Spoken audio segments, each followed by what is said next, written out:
హైదరాబాద్ హబ్సిగూడలో విషాదం చోటు చేసుకుంది. అనారోగ్య ఆర్థిక ఇబ్బందులతో ఇద్దరు పిల్లలను చంపి సూసైడ్ చేసుకున్నారు దంపతులు. కల్వకుర్తికి చెందిన చంద్రశేఖర్ రెడ్డి కుటుంబం ఏడాది కిందట హబ్సిగూడకు వచ్చింది. ఆయన కొంతకాలం ప్రైవేటు కాలేజీలో లెక్చరర్ గా పనిచేసి మానేశాడు. 6 నెలలుగా ఉద్యోగం లేకపోవడంతో ఆర్థిక ఇబ్బందులు చుట్టుముట్టాయి. దీంతో నిన్న కూతురు శ్రీతారెడ్డి, కొడుకు విశ్వాన్ రెడ్డిని విషమిచ్చి ఆ తర్వాత భార్య కవితతో కలిసి చంద్రశేఖర్ రెడ్డి ఉరేసుకొని చనిపోయారు. కుటుంబంలో ఆర్థిక ఇబ్బందులు ఉన్నట్లు చెప్పలేదంటున్నారు కవిత తండ్రి. రీసెంట్ గా ఒక పెళ్లికి వచ్చి 4 రోజులు తమ ఇంటికి వచ్చారంటున్న మృతుల బంధువులతో Ajay face to face. Police station పరిధిలో కుటుంబం మొత్తం కూడా ఆత్మహత్య చేసుకున్న విషాదకరమైన ఘటనకు సంబంధించి ఇప్పటికే ఓయూ పోలీసులు కేసు దర్యాప్తు చేస్తున్నారు.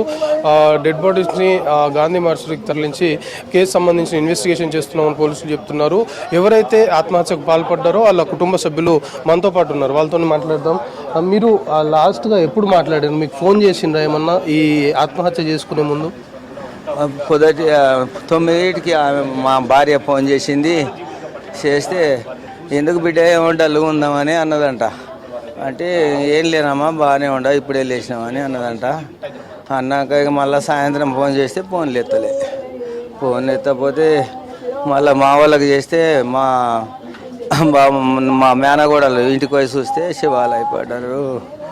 అమ్మా ఫోన్లు ఎత్తలేరు, ఏమైందంటే పోతున్నాం అని చెప్పింది.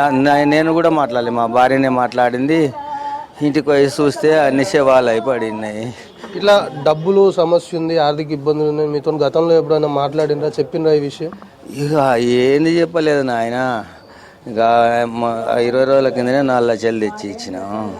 నా కొడుకు ఇచ్చిండు, మంచిగా చూసుకుందాం, ఎందుకు ఇవన్నీ చెప్పినా కానీ ఎట్లన్నా చేసుకుందాం, ఎట్లన్నా బతికించుకుందాం. లాస్ట్ ఇంటికి ఎప్పుడు వచ్చిండు? ఆ సొంత ఊరికి ఎప్పుడు వచ్చి హైదరాబాద్కి వచ్చిండు? మళ్ళీ వాళ్ళ అన్న బిడ్డ పెళ్ళికి వచ్చారు. మన ఇంటికి కూడా 4 రోజులు వచ్చిండ్రు. వచ్చి మంచిగా ఉన్నారు, ఏది విషయం చెప్పలేదు. మంచిగా వెళ్ళి వచ్చిండ్రు. మళ్ళా ఇంకా మనం అంతా మంచిగానే ఉన్నాం అనుకుంటే ఇంకా ఇట్లా ఏది ఇట్లా తెలుస్తున్నా. ఆయన ఎక్కడ చేసేవాడు చంద్రశేఖర్? ఎక్కడ పనిచేసేవాడు హైదరాబాద్లో? నారాయణ కాలేజీలో ఉన్నాడు. నిన్న మొన్న జాబ్ కూడా బంద్ చేసినట. ఏం చేయాలి?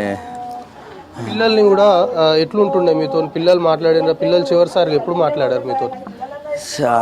10 రోజుల కింద నేను మాట్లాడినా కానీ మంచిగా చదువుకొని బిడ్డ, మంచిగా చదువుని అని చెప్పేది. ఇంకంతే, ఏదన్నా మాట్లాడితే తిన్నావా తాతయ్య అది అని అనేది. పిల్లలు కూడా ఈ సమస్యలు కావచ్చు ఇవి పిల్లలకు తెలుసా? పిల్లలు ఎప్పుడన్నా మీతో చెప్పినరా? చెప్పలేదు. పిల్లల ఆడికి పోనీయలేదు వాళ్ళు.